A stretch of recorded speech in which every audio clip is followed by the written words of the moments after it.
Good morning, everybody. Welcome to day 3 of RMUS Tech Week.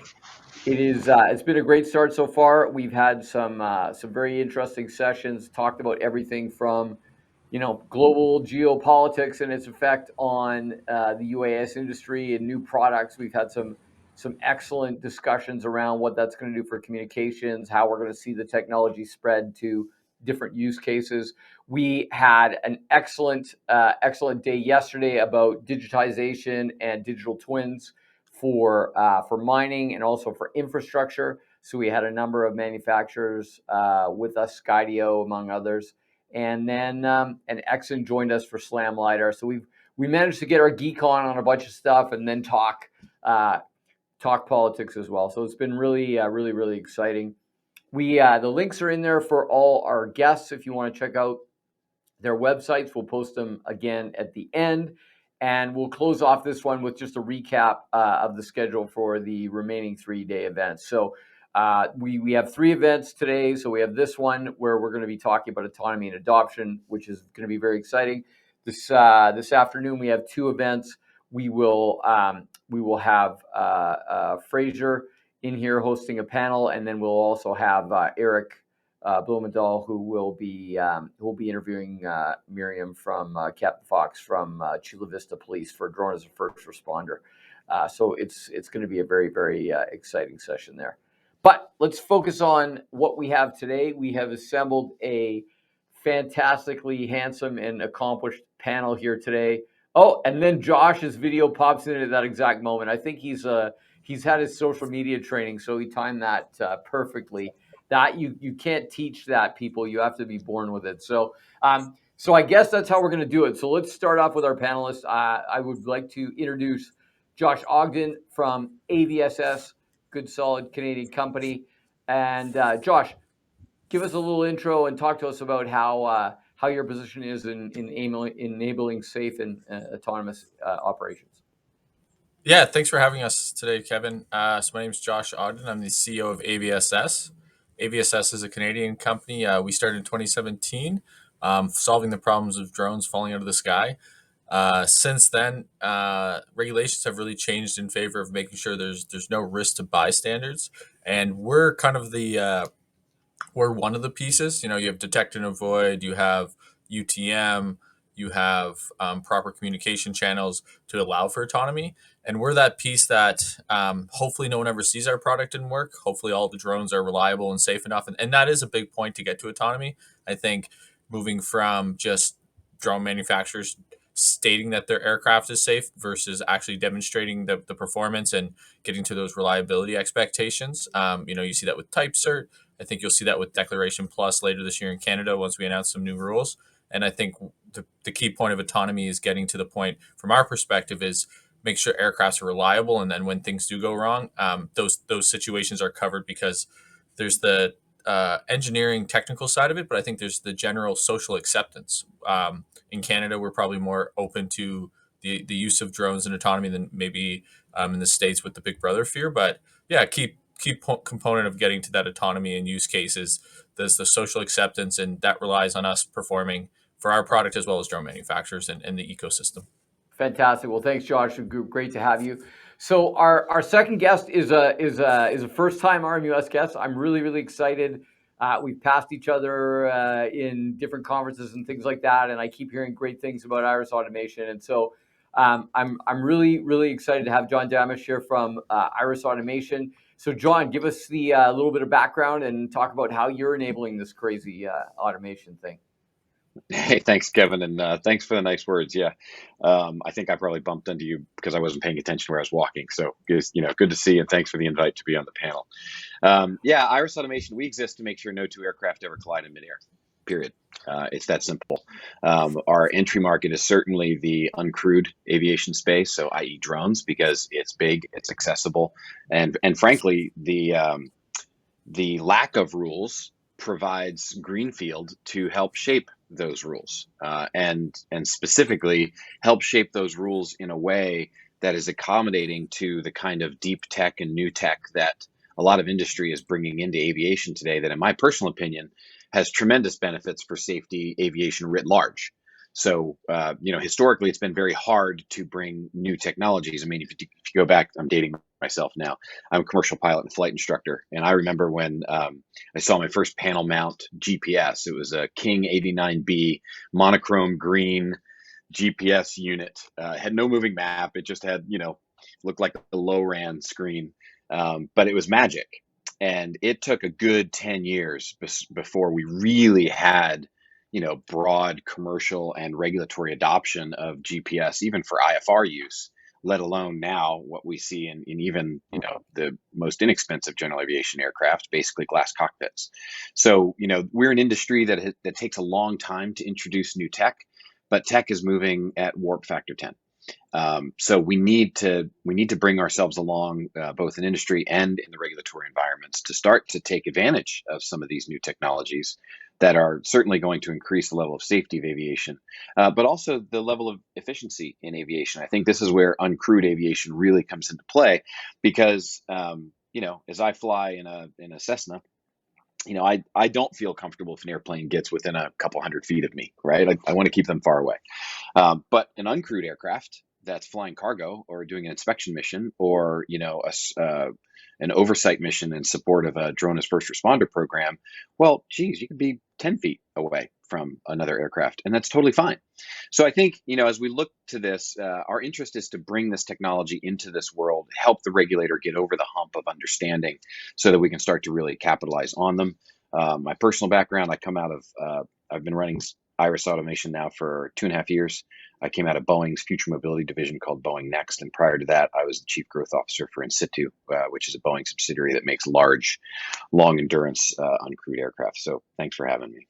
All right, great to looking forward to continuing the discussion. So continuing clockwise, one of my favorite new partners for sure, Votix, and not just because they're headquartered in Miami, and it's good to visit them in the winter from the cold north here. So Edwin Sanchez, welcome, and give us a quick little intro. Thank you so much for having me here, and I'm actually pretty excited having this fantastic panel, and looking forward to the discussion. And by the way, we had a very rough week the past week, with the floodings in Florida, so it wasn't that good. But most of the time, it's really nice, so the beaches are great. Now, going to the matter here, Votix is a drone automation and orchestration platform. Pretty much like you may think of an operating system or a core component to orchestrate and operate these many moving parts, hardware and software that it's around drone programs and complex executions. And the software has been planned to help bridge, users and bridge operators from traditional operations and, let's say, the common drone usage in commercial contexts into automation too, and combine different types of things in the process. So let's say Votix can play a fully automation platform with drones, with little human intervention in the process, but at the same time serves fully the purpose of helping operators right now and companies do what they're doing right now in an enhanced way. We focus on bringing smartness into the hardware that is playing around drone operation, by connecting those systems to the web, and then use artificial intelligence and some other software components to create a much more enriched and scalable experience. But on the other hand, we also help other software components that are around the drone industry, like analytics or safety, to play in a more orchestrated way and allowing users to do a better job in a more efficient way. Fantastic. All right, thanks, Edwin. And last but not least, he's surrounded by all the aerial guys, but David Milone from Levatas. So Levatas is a great partner. They're focusing around AI applications and advanced autonomy as well, but primarily, not only, but primarily focused around Spot on the ground. So, David, give us a quick intro to you and Levatas, please. Yeah, absolutely. Thank you guys for having us. Super excited for this discussion.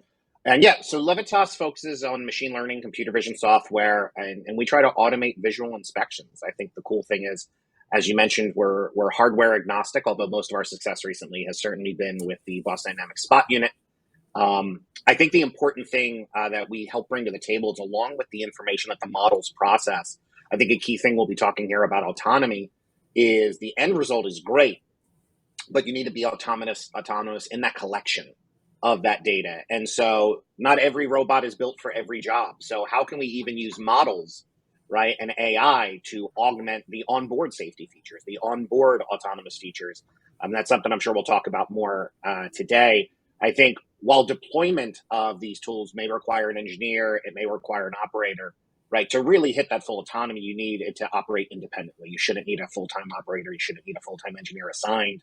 So what we try to bring to the table is, along with our models capturing key information and key results, what can we capture while we're doing that? In between the inspection points, what should we be looking out for? What can we adjust?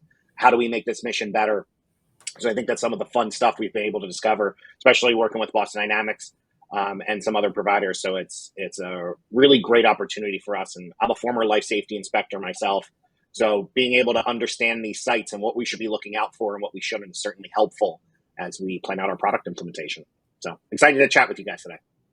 Fantastic. So let's get right into some of the discussions. And I think for context, it's important that we kind of talk about, really what autonomy is. And I'll go back to, some of the SLAM LiDAR systems that we've worked with, and they've defined it in their world as, different levels of autonomy. So there's level 0, which is just, it just basically flies around. There's level 1 where, you fly it, but it won't let you hit anything. And then there's level 2, or full autonomy, which is, you just give it a coordinate and it navigates its way there by itself. And then the next level beyond that is when it will explore on its own. So, but really coming into what we do in the industrial settings, whether it's, on the ground or aerially, we have this idea of automation and autonomy. So I'd really like for us to distinguish the difference between automation and autonomy. And this is a sort of an opinion for everybody. So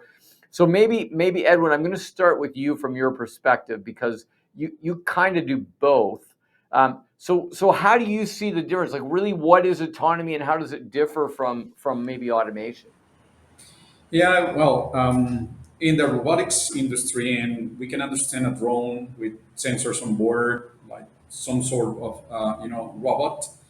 There's currently like 5 levels of autonomy, from fully autonomous, making fully making decisions, right, and with little or very scarce human intervention, pretty much for maintenance and some other additional training processes. But when operating pretty much independently, all the way down to the basic level where there's human intervening in the process, and certain basic things are pre-programmed or defined to be done autonomously by the robot. Um, in that process, we're present as software in those 5 stages. Now, I don't think we are fully ready right now for the highest level of autonomy, to be honest. And we have seen in the market that it's a little bit, under the radar and being questioned how much, we will allow a robot to make a decision on its own. But I think the world in general is going in that direction, to really rely and feel safe, allowing robots of any sort, in this particular case, drones, making decisions without any human intervention or decision. Um, we part from orchestration because we think that um, certain level of autonomy it can be present, and with certain human decision making in the process, or intervention in the process being orchestrated to some extent, or a number of different rules that are human-based rules in place that provide authorities and also the market with a better or more acceptable kind of autonomy. Now, automated means that you can set up a number of steps in the process and have a drone or a robot to conduct, an operation using those steps, which is, again, a predefined set of rules that a human defines and schedules in certain way. We do support that, but that's not autonomy in general. That's actually a human predefining things.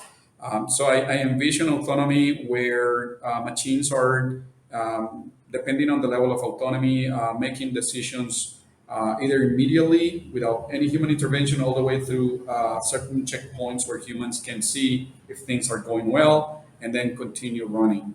That's how I see it. That's how Votix actually understands autonomy right now on the market. And we're actually working hard on enabling that, all those levels in the process, and allowing users to move smoothly throughout that until they reach full autonomy process, or autonomous process better.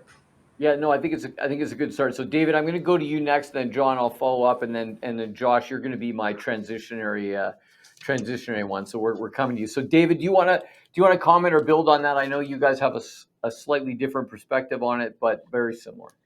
Yeah, I think we're both taking the same approach here. I think that, by default, you can kind of say that when you're looking at automated, right, you're looking at predefined heuristics, right? If this, then this, right? And it kind of becomes that human structure to it.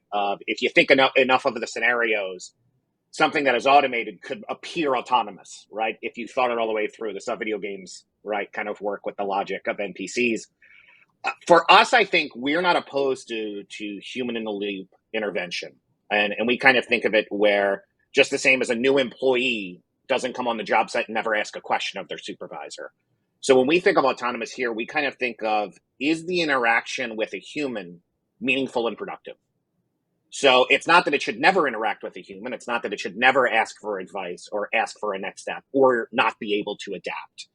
Is that meaningful and productive? If a human asked you the same question, would that be a reasonable question to ask? So that's where we're trying to define it, is if a human needs to get involved in that supposedly autonomous situation, is it meaningful? Is it productive? Do you go, oh, that's a reasonable thing that I could weigh in on?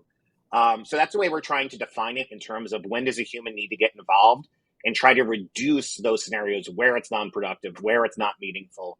And then you get close to full autonomy, right? You're still not going to get quite there, but you'll get a lot closer. Perfect. Okay, thank you very much. Yeah, I think it's great, and I do think it's important, and especially when we start to talk about drone in the box technologies, whether it's fixed wing or multi-rotor, that we already have the capability to do automated flight, right? But it's not the same thing, and we're ultimately just striving for something more. But I think we need to be careful about how we're selling it internally at organizations. Because it sounds a lot scarier than it is. So, so John, I mean, this is a big thing. So now you're taking it kind of on the ground and for planning and things like that. But you're at the tip of the spear. Now you've got an aircraft of whatever size. It's now in the air on a mission. So how do you really see autonomy at that point, and then how do you envision Iris enabling whatever level of autonomy that is? Yeah, sure. I'm glad we have the context of the levels of autonomy, and personal opinion, I would say that in aviation we likely never need to get to full autonomy. When we say full autonomy, what does that mean? It means a decision-making machine. We have highly automated aircraft today, and most people are surprised to hear that on a typical transcontinental flight, the flight crew touches the 777 about 5 minutes of the flight. The rest of the time, the airplane's flying itself, and it does it perfectly fine. So I think the other layer on here that has to be considered is accountability, and that at some level, there has to be a human that's accountable for the safe operation of any aviation operation. So, a regulator is perhaps a century away from rationalizing that problem. So for the foreseeable future, and at least for my lifetime, there's going to be a human in or on the loop somewhere when it comes to aviation, and therefore we don't really need to get to full autonomy. What we need is predictable high level of automation. So, from Iris's perspective, forgive the pun, it's about perception. It's about the aircraft being aware of its surroundings so that it can automatically, take relatively minor steps to avoid what could be a major incident. And this is how we fly aircraft today. It's a series of minor corrections that leads to a completely boring end event. If you don't make that series of minor corrections, then you're going to be forced into a situation where you have to make a major correction that might not be enough. So, the concept around highly automated flight is largely the same thing, and that puts a lot of bearing and weight on perception. So, whether systems like ours, we're deliberately designed to make sure we can sense, detect, and locate other air traffic. And I say that very carefully. Notice I didn't say aircraft, because other air traffic could be wildlife. It could be other things that are in the air that are a collision hazard. So we feed that information to a mission computer, to an autopilot, or directly to a human, so that a relatively small correction can be made early enough such that it's not a disruption to the operation of the flight. And if you were a passenger on said aircraft, you might not even notice anything happening. So when it comes to the differentiation between autonomy and highly automatic, I tend to think we're going to be in the highly automatic world for a long, long time, and it's going to be good enough because if you look at the general aviation statistics today. This is published by the Aircraft Owners and Pilots Association every year. It's called the Null Report. You don't have to read very far to see that 80% of fatal aviation accidents are caused by human error. And there's two modes of that human error. One is controlled flight into terrain. Let me say that again really slowly. Controlled flight into terrain means you were in control and you flew into something that doesn't move. Or loss of control. Okay. How that happened. So, the human is the fallible part of the system today, but it's still a critically important part of the system because we do have the cognitive capacity to deal with off-nominal situations or things that, we didn't imagine in the design phase of an aircraft. And we can make a relatively small decision that seems simple to us to ensure the safe outcome of a flight. But we don't need to be the ones manipulating the flight controls or pathfinding around weather. There are systems today that do that quite well. And what we need to do is embrace those systems, increase the perception on the aircraft so we lower the pilot workload, ultimately getting to the point that the pilot is a manager of systems. And then we can start to see greater aviation scale and efficiency. Perfect. So, I think we have a nice framework. We talked about, this human machine interaction, if you will. So Josh, I want to go to you a little bit because I think all of you work with the regulators quite a bit, but I think Josh, you have a pretty unique position because you kind of work with OEMs that are actually manufacturing equipment. You work with the regulators. You're in touch with with people like Edwin and Jon. Like you kind of have this really interesting perspective, and your physical product is actually enabling the safety. So it's about kind of keeping regulators happy.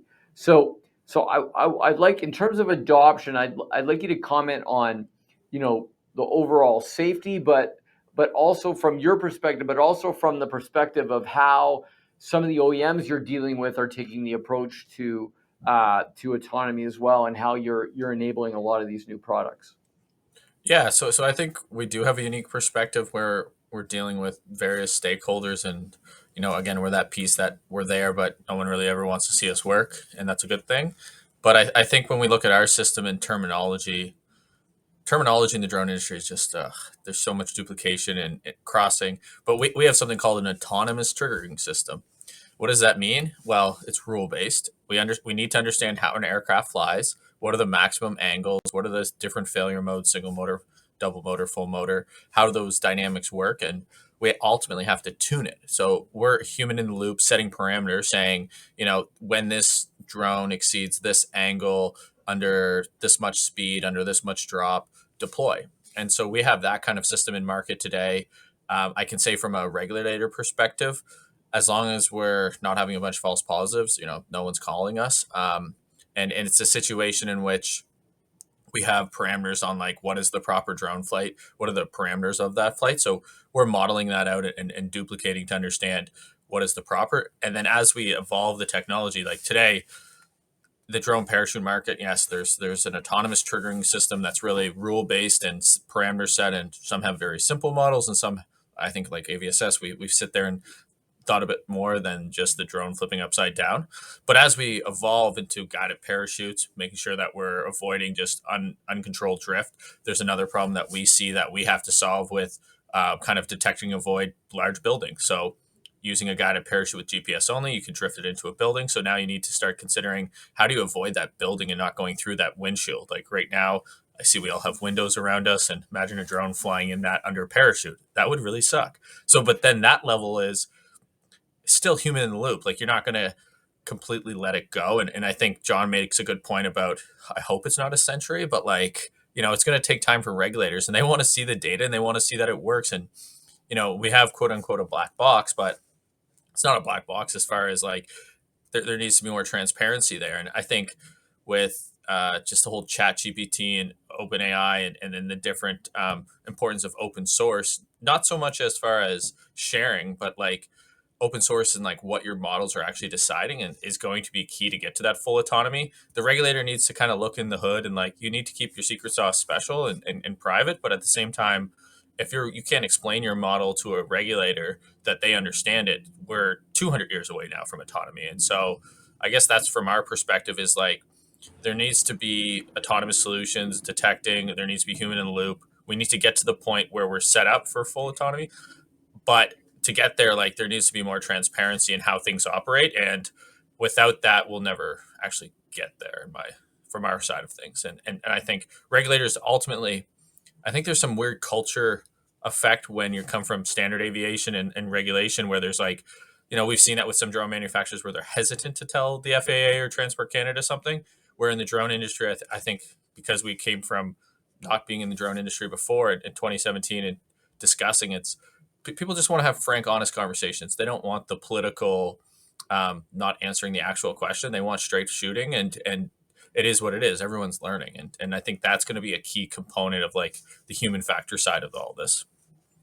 Excellent. So I'm going to come back to the aerial safety and regulation with regulators in a second, but I'm going to go to you, David. So you don't have to deal with the FAA for the most part. It's generally stuff on the ground, but you have to deal with people that are equally formidable and equally stubborn in internal compliance and safety teams.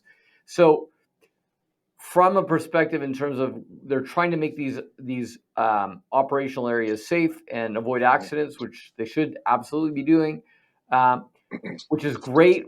I think the tech works well stationary, but what happens when we get into these dynamic areas where, talk us through how Levatas helps to deal with those scenarios and why they're very different.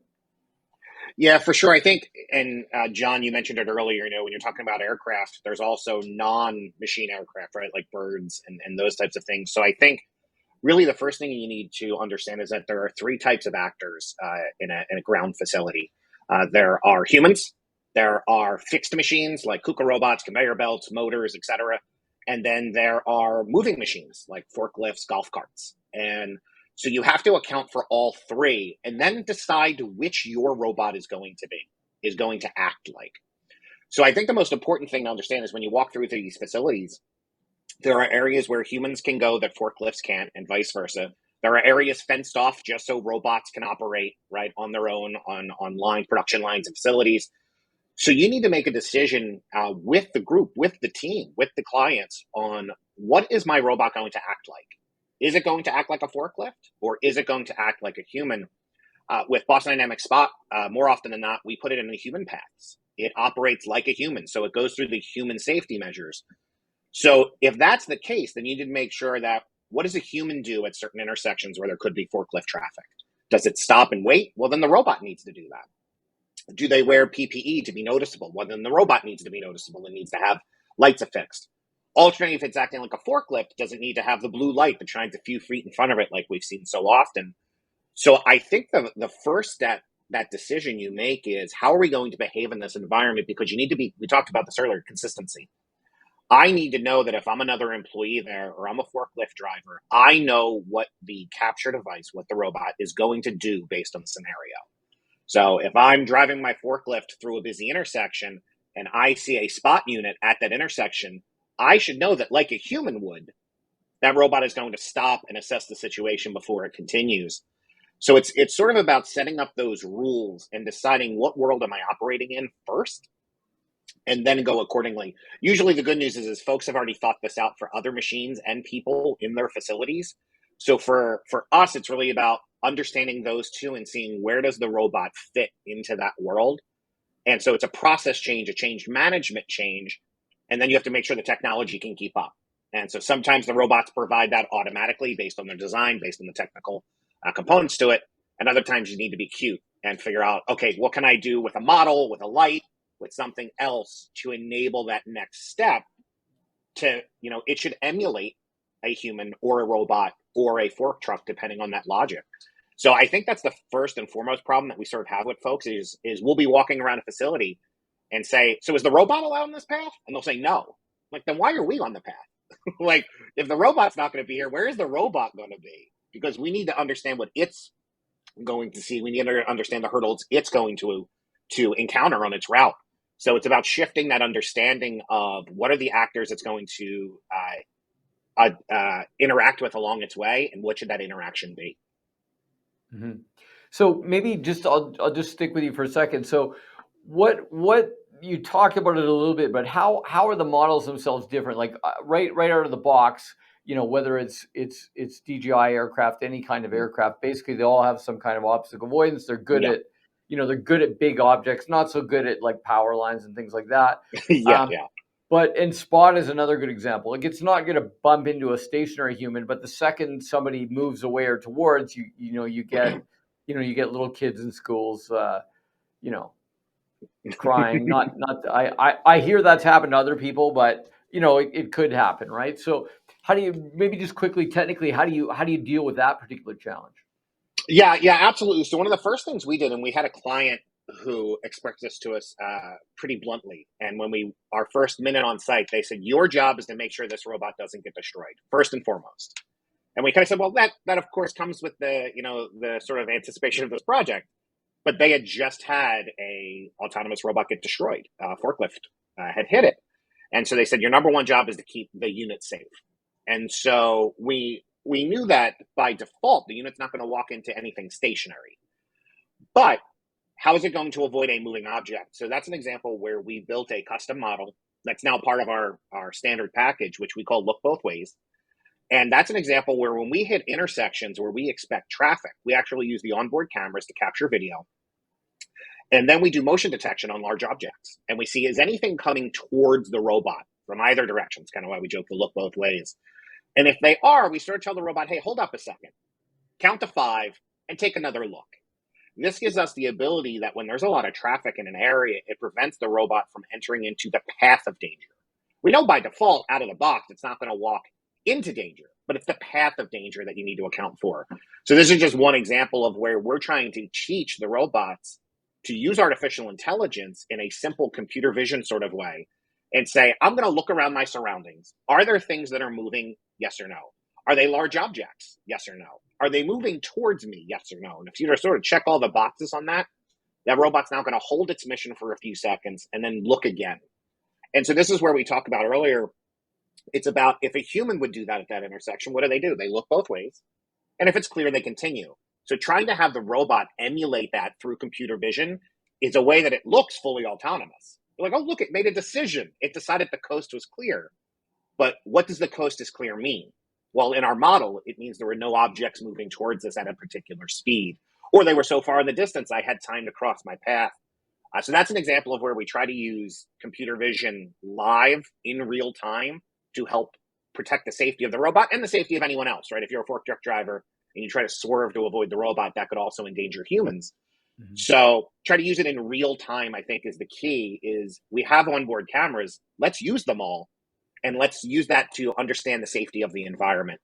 We've also done things like looking for methane leaks and those types of things to know to shut down a robot.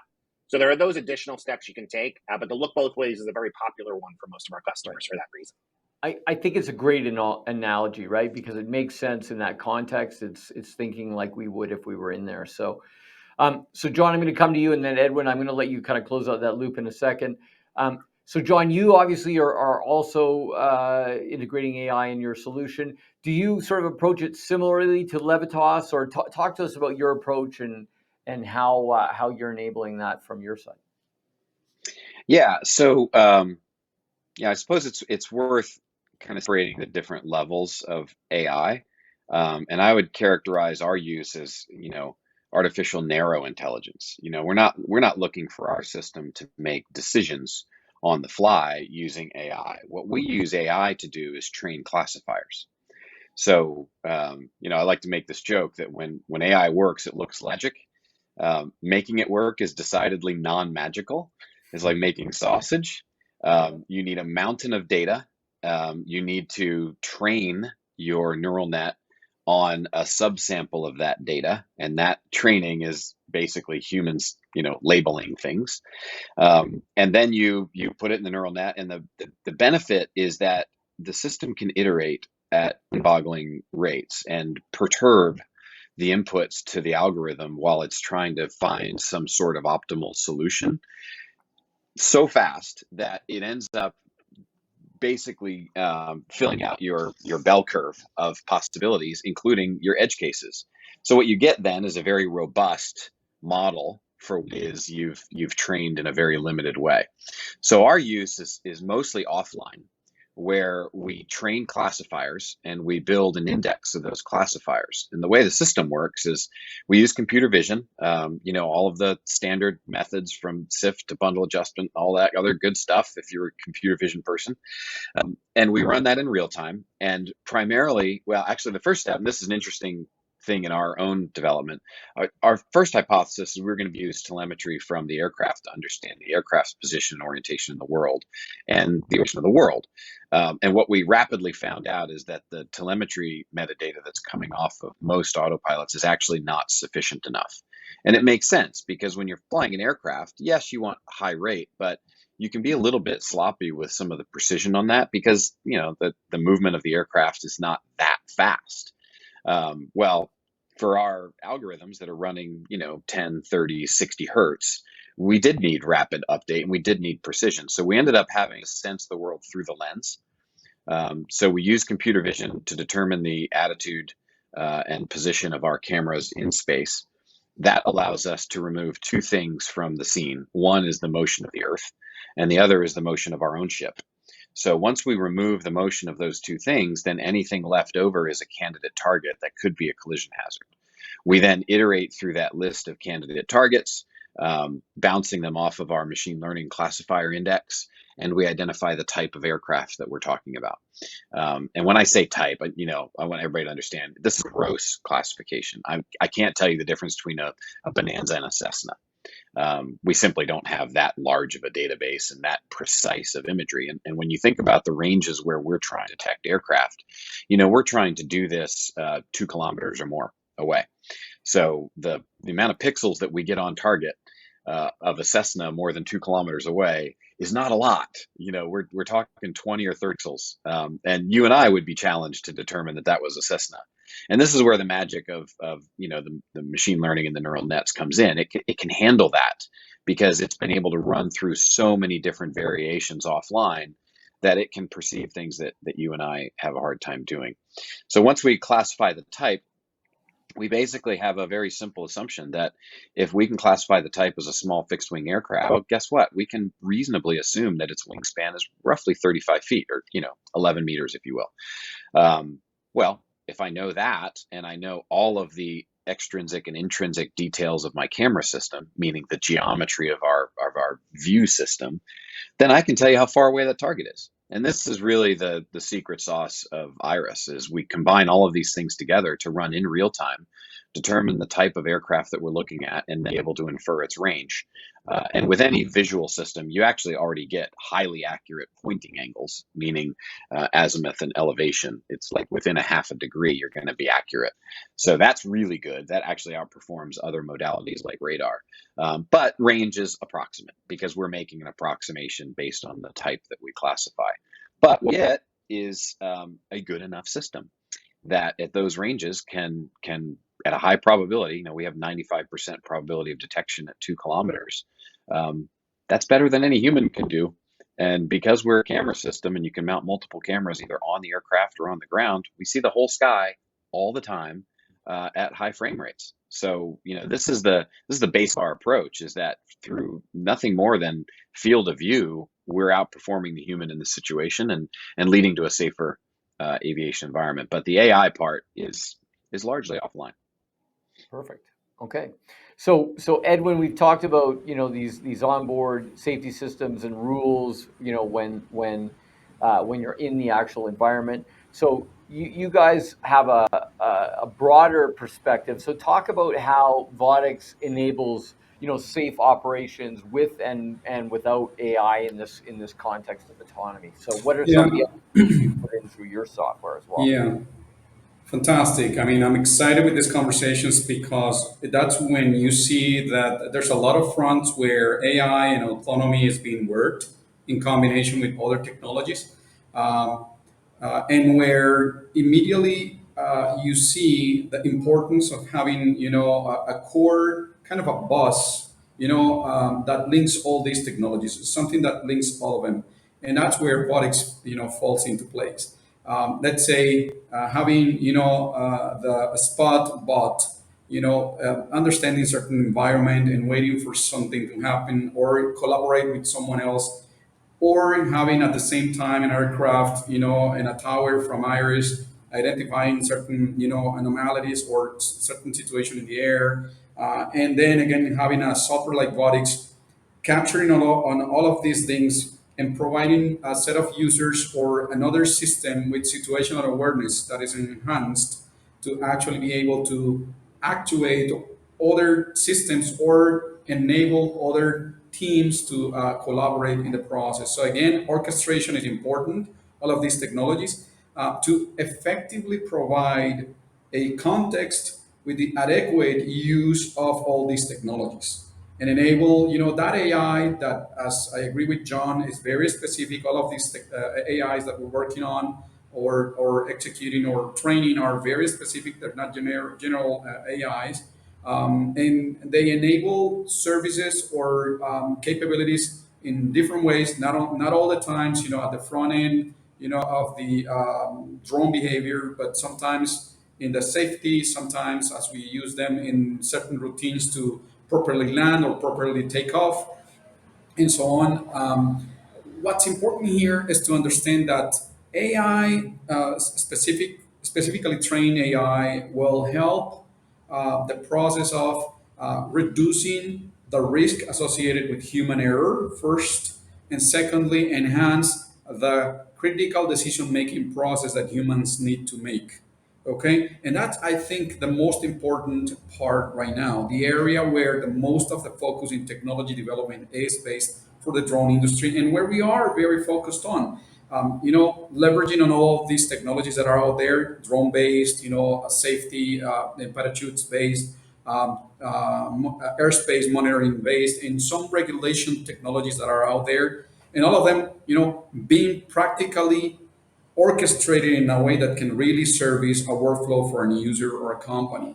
That's exactly where those things fall. In that process, we use AI and we train AI for different purposes. Let me give you a couple of examples. One, for example, for our own precision landing that is drone agnostic, for example. So precision landing is a key aspect of an autonomous operation, right? Because you need to land the drones or have the drones, even spot drones like dogs, they need to return home and properly, fit within their boxes or do something very precise. That's the kind of things we can do with AI involved. But we also use AI to train certain models that define behaviors to anticipate, for example, if let's say a drone maintenance is going to come up earlier than expected, for example, using machine learning. So those things are not at the front of a drone making a decision to either shoot one bullet or actually crossing one street. But it's very important to in the process of ensuring that autonomy is achieved through a technology like ours. So those are examples that I think are important to have into consideration. So let's not be let's see that AI is coming in from different angles, in different ways, in different places in the stack solution that the whole drone industry needs for fully automation or for a scaled automation process. Excellent. Excellent. Okay. So I think we have a good background of that. That was some terrific insight. Just before I'll pause before the next question. Any of the live audience, if you have any questions for the panelists, we'll have a little Q&A at the end. So please just feel free to post your questions in the chat box. So we'll monitor those and we'll get to them later. So circling back, let's talk about the adoption, right? So we were going to talk today about autonomy and adoption. So I think we got a little bit about autonomy and what we can do to enable it and what it means.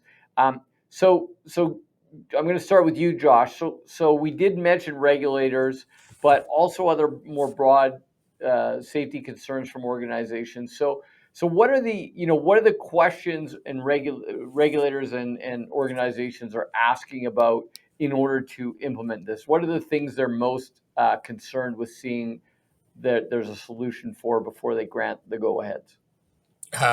Is it reliable? I think the drone parachute market's got a bad rep, as we've spoke about many times, and I think that the systems in market today are more reliable, and there's performance metrics that demonstrate that. And ultimately, I think what we've seen in our I guess sector or subsector, whatever way you want to define the safety side with parachutes and impact management is the ASTM F3322 standard.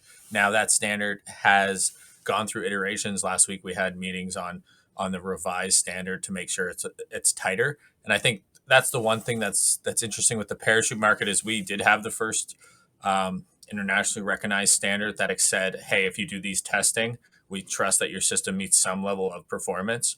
And then the new iterations are just tightening it up because, you get people who are still committing fraudulent activity, unfortunately, and the standards there to be more transparent and allow for that adoption. So I think that's a big one. Like, when we first started doing the standard, it was really like the US, Canada kind of accepting it. But now, it's mentioned in the JARIS SORA 2.5. It's the UK mentioned it. There's countries like Hong Kong, for example, they want it for certain government agencies. So for us, that's a big thing is showing that you've actually done the work and giving the paperwork to show that you've done it. As well as I think in the parachute world, a lot of it comes from the perspective of the DJI drones, where you kind of have not as maybe close relationship with the drone manufacturers for your auto trigger tuning. So false positives are going to be more increased. However, those relationships have evolved over the years, as well as drone manufacturers, I think, are the big stakeholders we're asking on, like, why is this going to deploy? What are the conditions and is it going to work? And, you don't want to give away your secret sauce, but I know for our side, we have drone manufacturers directly involved so that they have some input on, like, they can share us the data on their basic flight and some edge cases and tuning in concert. And what that allows is for their end users to have that transparency, that insight into how the system's going to perform, and you're not going to just be surprised. And so from our perspective, because of the industry standard, the inputting questions are definitely something that are less as long as you have that paper and as long as you're working with the drone manufacturer and being transparent on how the systems work. We see that the adoption is more positive. And again, I think detect and avoid has been a topic, for example, that so many people want to see it, and there's industry groups and there's standards. And I think detect and avoid with machine vision obviously is a bit more complex than parachutes as far as all the potential cases that you're looking at. No pun intended. But so I think overall industry standards play a big role, and then industry themselves making sure that people actually do it and they're just not, greenwashing, I guess, would be an analogy that we have to avoid. And, I think the industry is beyond the smoke and mirrors game. I think the bullshit side of things have reduced. They're not gone. Like, I don't think it'll ever be completely gone, but I think in the last 3 years, you've transitioned to everyone selling smoke and mirrors to, those that actually are executing are actually performing well as a company. Excellent. And I will add as a public service announcement that Josh is way too polite to say it, but I'll say it here because we do get asked. If there's a Chinese manufacturer claiming that they have ASTM certification for their parachute, they do not have it.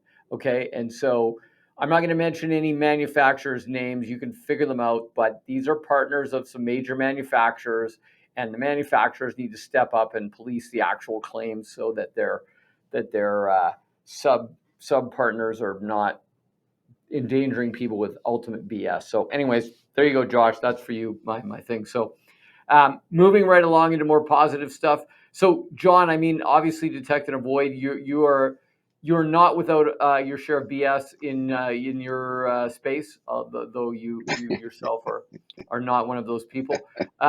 So, what are you seeing from what are your regulators and what are your implementers asking of you for this the most? Yeah, I'm going to go back to something that Josh said earlier, and he's absolutely bang on. It's transparency. Aviation is remarkably intolerant of error, and consequences can be huge. You've got a high velocity thing that has mass, that has kinetic energy that can cause damage, even in the smallest, drone. Fortunately, we have some that are so small that actually the kinetic energy is really low, and the relative risk to people on the ground is low. But nonetheless, we still have to have the same mindset and the same approach to safety as we always have in aviation, especially when it comes to public acceptance. It's one thing to say, oh, yeah, well, that drone falling in the sky is not going to hurt anybody. But if it's happening all the time, it's just nuisance. And then people will push back and they won't like it. But the regulator needs transparency because their job, at least I'll speak for the FAA, they got three main remits, right? Mitigate air risk, so make sure two airplanes don't collide with one another. Mitigate ground risk so that someone not involved is unaffected by an aviation operation, and then make sure there's equitable access to the national resource that is the airspace. So, as they told those three remits, they need industry, especially us who are bringing novel tech into aviation, to be transparent. They need to know what works. They need to know what doesn't work. They need to know when it doesn't work, and even know what's going to happen when it doesn't work. And I think we have seen a maturity in the industry over the last 3 years or so. And I think a lot of that has actually happened because you've seen a diaspora of people coming out of legacy aviation companies. I come out of Boeing, Airbus. There's plenty of Airbus veterans that are in our industry. Go Embraer, go down the list, right? Honeywell, L3, Collins. The companies that want to do it the right way, the new entrants to aviation that want to do it the right way, have gone out and they have found the skill sets and the experience needed to help them elevate and get to that level. And I think as a result, you're starting to see more maturity in the industry. And that's what the regulator is looking for. They want to see this happen too. I think that's something a lot of early entrants, especially 5 or 6 years ago, they would, almost yell at the regulator. But that was from a position of ignorance. You don't really understand the role they're in. They all want it. They all watch The Mandalorian just like the rest of us. They're all into sci-fi and want to see the future happen today. But they've got rules and constraints, and it's our job to help them understand so we can see how it fits into our regulatory frameworks that frankly have been proven over the past century. So the things aren't broken. We need, as industry, to find a way to work within the rules and then highlight where the rules really are inappropriate. Do we really need seatbelts if there's no human on the aircraft? Things like that. Yes, we'll iron those out. But when you look at some of the fundamental rules that are in global regulators, they're pretty good. They do a good job of keeping us safe in the air and keeping us safe on the ground. So I would say it's transparency. Excellent. Okay. Edwin, from your side, just real quick, we're getting close to time. What are your thoughts in this area? Oh, looks like you're muted, Edwin. Can we unmute? I was actually muted. I'm sorry. There we go. Yeah, I mean, in my experience, and we're very respectful of the regulations and authorities anywhere in the world, and especially in the US and Canada, of course. So we always work with them, and we always work with what they say must be done or have into consideration. A few things that we have seen, working in different places when authorities are involved is one, systems need to be reliable. I mean, they need to work and work properly, okay? And stand for what they say they can do. Second, they need to communicate well with humans. Okay, this is interesting. But yeah, exactly. I mean, humans are not removed from the math, especially for safety management. So your system really needs to be, communicating well with humans. Second or third, better, there must be a number of safety measures or certain, mechanisms that help take control of what you're doing and react to it if we see that their system is not working properly. Okay. Yeah, exactly. So if it is a fully autonomous system and I cannot even, get access to it and get a hold of it, if I anticipate there's going to be a problem, that's a real problem. It has to be traceable and auditable. Okay, so I need to be able to audit and understand what happened, keep a track of whatever happened, and something that is important in the fail safes area. I mean, like for example, with drones, something that the authorities asked from us and they liked from Votix is that we geofence any drone, no matter what drone it is, we geofence it. Actually, we actually have a very low latency when using video and so any sort of a communication. Hence, under critical situations or dangerous situations, reaction by humans or control taken by humans can happen in a very rapid moment because the latency in between the systems is low. Things like that is what we have seen. And lastly, it's if these things are scalable, because the authorities really want to make sure that they support and they work and regulate around technologies that are really scalable and can become massive to the market. So those are things that we have seen as Votix, and we have worked with them on that. Excellent. Okay. So I think that was a great discussion, gentlemen. So let's move to some Q&A. I've got a couple of questions here. If there's further ones, just please do post them in the chat box. First question is for you, Jon. So Derek was asking, have you got a specific implementation of your product out in the field that you can just talk about, like a real life use case where it's been applied and it's been successful, you can share with us quickly? Yeah, sure. There's many, but probably the most recent and frankly one of the most landmark ones is an approval that the FAA granted to our customer in March, and that customer was the Pearland Police Department in Houston, Texas. So Pearland is a suburb of Houston, and this is in support of Pearland's Drone as a First Responder program, what we call DFR. So very quickly, the DFR program is basically exactly what it sounds like, where a 911 call, an emergency call, is initially responded to by a drone, not a police officer or a fire department or an ambulance. And in doing so, you're able to get on site quicker. You're able to get a better situational awareness of the environment, and then you'll be able to make a better decision in terms of what resources to allocate to that emergency, if it's emergency at all. So Pearland was awarded the first non-visual observer BVLOS approval to operate their drone program, which means they're going to be able to have remote operators, so somebody in a dispatch center, deploy, operate, and recover the drone remotely without any visual observers out in the field watching the sky. And that's through the use of two of our ground-based, what we call Cassia G. So basically, it's 360-degree field of view system that gets mounted on anything. In Pearland, it's on top of a water tower and a fire department. We carefully position these so that we provide the maximum area of surveillance coverage. And then we simply provide a data feed to their ground control station. So they know when there's intruder aircraft that are what we refer to as non-cooperative. Non-cooperative means they're not squirting ADS-B, or they're not squawking with a transponder, they're not on radar.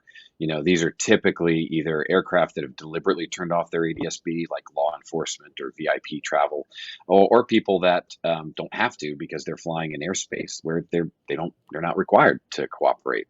So we provide that extra level of airspace awareness, which made the FAA comfortable that, hey, they're not going to have a mid-air collision, they can go operate this. So we now have something like 30 of those systems deployed around the U.S. through a variety of different customers, a mix of commercial and law enforcement users.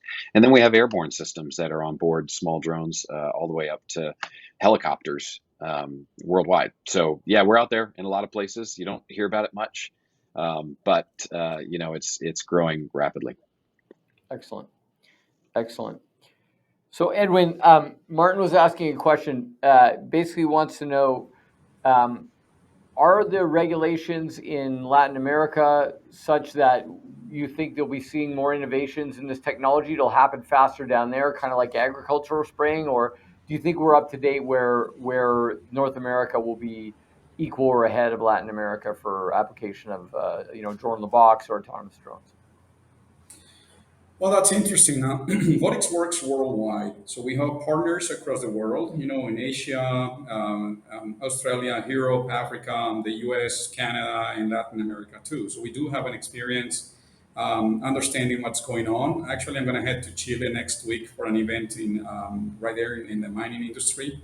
And I think mining, given that Latin America is known for strong natural resources, it's really advancing at huge steps in using drone in a box solutions with some level of autonomy. Um, the regulations are tough in certain countries and are non-existent in others. So there's actually huge streams in between certain countries. So the most developed countries in Latin America are already implementing strict rules and regulations for operating drones, and most of them are not friendly to autonomy. Okay, so they have to be worked by exception rather than by rules. I think in that aspect, the US is more advanced, even though the US has been historically also very reserved on providing authorizations for these things. Canada has been friendly to some extent too, and I think we're seeing contrast in that aspect. I think Latin America and some other Asian and European emerging countries will see in the drone industry and automation with drones and stations a great opportunity to really reduce costs and advance their capabilities. And that's where we may see them, making strong strides towards adopting these technologies there. While the US is more prudent and Canada is going at a slower pace, but definitely, sure steps. Okay, fantastic. So looks like we John's connection dropped, but two more questions, then we'll wrap up from the chat. So sorry, this was for you, Josh. So Nick was asking, do you see that the autonomous technology will happen in over people scenarios like construction sites, or do you see that as more of a something that's not going to happen in the short term? Could you just ask that question again? Sorry, I got distracted by the pressing the mute button. Yeah, sorry. So what Nick is asking is, do you see that autonomous operations happening in the short term over people kind of scenarios like construction sites where there's a lot of traffic, or do you think it will be strictly kind of longer, infrastructure type applications that there's not really people as much to worry about?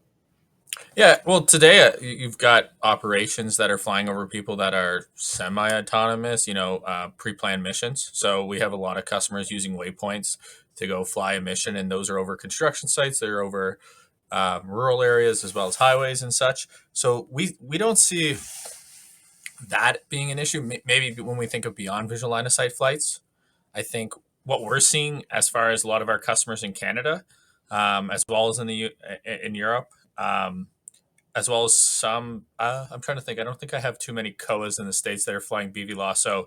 So for us, we're seeing that those that are doing beyond visual line of sight and they want a special flight operator certificate, for example, they usually have a parachute as their part of their mission profile. So as Canada is supposed to announce new rules this year, parachutes are. I had a conversation yesterday with somebody. And it's like it's the easy way. Like there's always other ways. There's not one means of compliance. But to answer the question, I think parachutes are part of that today and tomorrow, as far as like an easier path to getting those approval for autonomous flights over people and beyond visual line of sight. So to me, it's already happening today. And when we go to BVLOS and we want that over people operations, I think parachutes will still be a key component. Again, there is other methods. You design your drone completely out of foam. Sure, you can get through that, but then there's the trade-offs of how much payload can you actually fly and how far can you fly and what are the restraints that you're dealing with. Okay. Last question, just quickly, if you could, David. So Peter was asking how effective are actual AI change detection modules for indoor use, and how long does it realistically take to train them to be effective? Oof. So change detection is kind of the holy grail for indoor use cases. So not very effective as a general rule. So what you have to do is you have to get very specific. Levatas has a few models where we can detect large objects moving in and out of a scene with very little training. So, for example, if you have an area where you'd expect a fire extinguisher or a ladder or safety gear there, and then that item gets removed, those kind of can come out of the box a little bit. But when you're looking for minute details, things like rust, things like corrosion, things like small indetectable objects, cracks, those types of things, those are incredibly difficult to kind of get out of the box. They do require lots of training. And we kind of joked earlier, but I get nervous about those folks who say those are universal use cases or a single change detection model to rule them all. Large objects, change detection works really well with. Identifiable objects, it works really well with. Minute changes, especially changes that occur over time, like rust, cracks, debris, much more difficult, and they do require a lot of training. Okay. Fantastic. So with that, I know we're 5 minutes over here, so apologies to those of you, everybody. So thank you, panelists, very much for joining us. You guys were great. This will be available as a rebroadcast. We'll get that out to you, and we'll be able to allow you to share it, and you can recommend it to others, of course. For the other sessions today, stick around. We've got 2:00. We have a deep dive for the drone in the box system. So it's a Votix and partner Hextronics. So our favorite drone in the box. So Kurt, CEO of Hextronics, will be joining Fraser for an in-depth deep dive. So if you want to geek out on what exactly is involved with drone in the box technology, from soup to nuts, hardware, software, all kinds of avoidance. So that'll be at 2 to 3.